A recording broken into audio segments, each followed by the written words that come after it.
Semaine, Michel Izard et Vicente Acala nous emmènent dans le Périgord avec cette question que vous vous posez sûrement. Pourquoi y a-t-il un Périgord vert, un blanc, un pourpre et un noir? Alors promis, vous aurez la réponse cette semaine. Bonjour Michel, vous êtes arrivé sur place ce week-end. Alors nous avons fait une halte sur notre route au bord de la rivière Dronne, près de la ville de Brantôme, au cœur du Périgord vert. Comme vous pouvez le voir autour de moi, tout est vert. Alors nous irons aussi dans le Périgord blanc, le Périgord pourpre, le Périgord noir qui est sans doute le plus connu.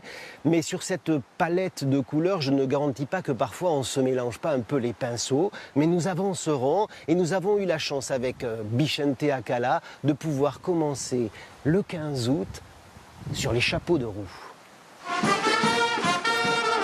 On se laissera guider par les lumières et les sons pour savoir à quoi ressemble l'été en Périgord. On ira butiner sur les routes en cherchant d'abord la porte d'entrée. On se demande ici, là, est-ce qu'on est déjà en Périgord ou pas? À la frontière. Comment? À la frontière. On est à la frontière, là.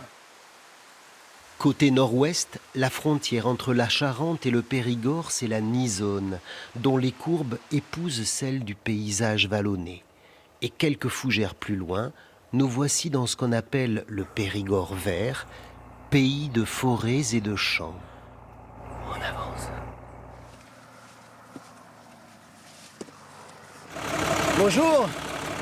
Alors c'est la saison de l'arrosage là? De mettre de l'eau. Ah ouais, Ouais.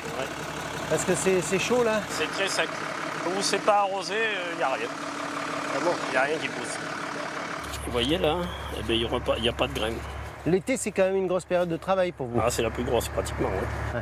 Il y a les vacances autour mais... Il y a les vacanciers autour. il y a les vacanciers autour mais pas les vacances pour vous. Pas les vacances pour nous, bah, c'est pas notre saison. Quoi.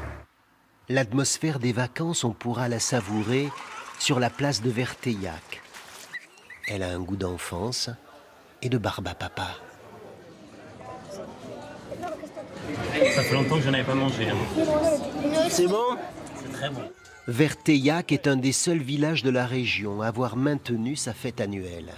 On a voulu faire quelque chose pour innover, pour essayer de refaire vivre le village, quoi. Et Parce donc, que cet été c'est difficile. Hein. l'été est très difficile avec le Covid-19, forcément. Marie-France Bariasson. Donc je n'embrasse pas ces dames, mais le cœur idée. Temps fort de la journée, remise de diplômes citoyens pour les couturières qui ont fabriqué des masques. Ça touche. C'est sympa et ça touche pas mal. C'est bien. La Bonda de Saint-Cyr de Canès en Gironde, qui a annulé 42 dates, effectue sa première sortie de l'été. Vous pouvez pas imaginer à quel point ça fait du bien. Pour les jeunes que l'on a ici, c'est énorme pour eux. C'est les seules vacances qu'ils ont, eux. C'est la musique. S'ils n'ont pas ça, ils n'ont pas de vacances.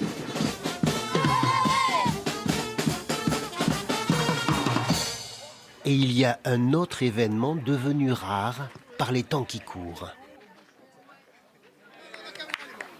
Le concours de pétanque. C'est le spectacle là. C'est le spectacle, de regarder jouer les équipes, surtout avec un temps formidable en plus aujourd'hui. Ça c'est un plaisir la mobilette l'été. Ah bah ouais, c'est génial. Ouais. Retour aux sources. Retour à l'adolescence.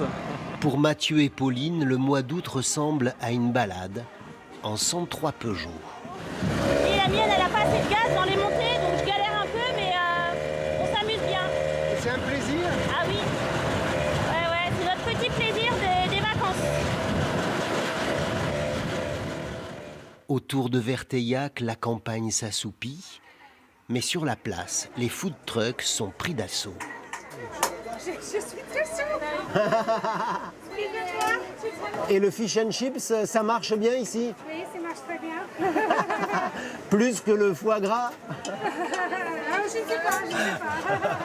Ce soir, le sud-ouest a des accents exotiques. L'agneau au miel, l'agneau du Périgord avec du miel du Périgord, des pruneaux, des abricots. C'est le tagine périgourdin, ça. Ouais, parce que tout ce qui est dedans est régional, sauf peut-être les épices. Une petite foule accompagne la descente au flambeau. jusqu'au bouquet final de cette journée à part, parenthèse festive, un instant dans la lumière et le son de l'été, sur les routes du Périgord. Alors Michel, le Périgord vert, on a compris, c'est la végétation qui est verte. Demain, quelle couleur vous choisissez? Oui. Alors demain on va un peu rester dans le vert parce que vous savez les lisières, nous sommes ici à la lisière du vert et du blanc et les couleurs se confondent parfois. On va chercher aussi le bleu, on va chercher le jaune du soleil si le ciel nous le permet. On va repartir en vadrouille, une petite vadrouille dans les paysages, dans le patrimoine, parce que c'est très riche en patrimoine ici. Et puis nous allons faire des rencontres sur ces routes du Périgord. Merci beaucoup Michel et merci Vicente aussi. Donc à demain. Des falaises de la